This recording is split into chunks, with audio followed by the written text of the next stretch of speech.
कोपरगाव तालुक्यातील मौजे मंजूर येथील महार वतनदारी हक्काच्या वडिलोपार्जित जमिनीवर बोगस खरेदी विक्री करून काही व्यक्तींनी अनधिकृतरित्या मालकी हक्क मिळवल्याचा गंभीर आरोप समोर आला आहे।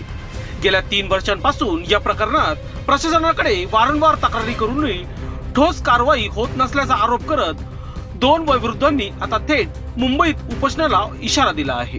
तक्रारदार आकाश पगारे आणि सुरेश देवराम पगारे यांनी दिलेल्या माहितीनुसार मौजे मंजूर येथील गट क्रमांक 309, 310 आणि 351 या जमिनी महार वतनदारी हक्कानुसार त्यांच्या कुटुंबाच्या वडिलोपार्जित मालमत्ता आहेत। मात्र काही व्यक्तींनी बनावट कागदपत्रांच्या आधारे या जमिनीची बोगस खरेदी विक्री करून स्वतःच्या नावावर मालकी हक्क दाखवल्याचा आरोप त्यांनी केला आहे।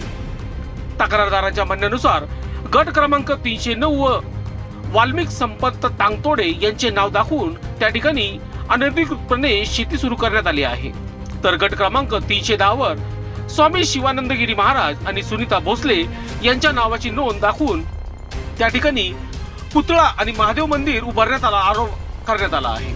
याशिवाय काही भागात गायींचे गोठे उभारून जमीन वापरत असल्याचे सांगण्यात आले आहे।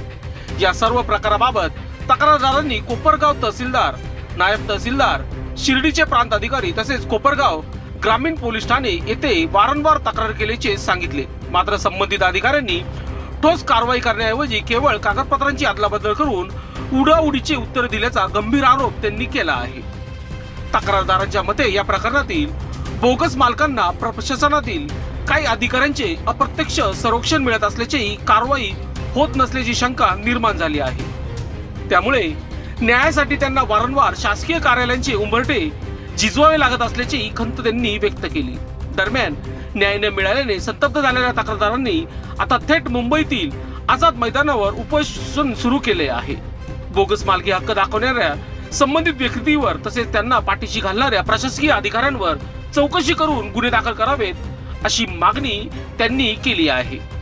तक्रारदारांनी स्पष्ट इशारा दिला आहे की या प्रकरणाची सखोल चौकशी करून वडिलोपार्जित जमिनीचा न्याय मिळाला नाही तर आंदोलन आणखी तीव्र करण्यात येईल। त्यामुळे आता या गंभीर प्रकरणाकडे राज्य शासन आणि महसूल विभाग नेमकी कोणती भूमिका घेते याकडे सर्वांचे लक्ष लागले आहे।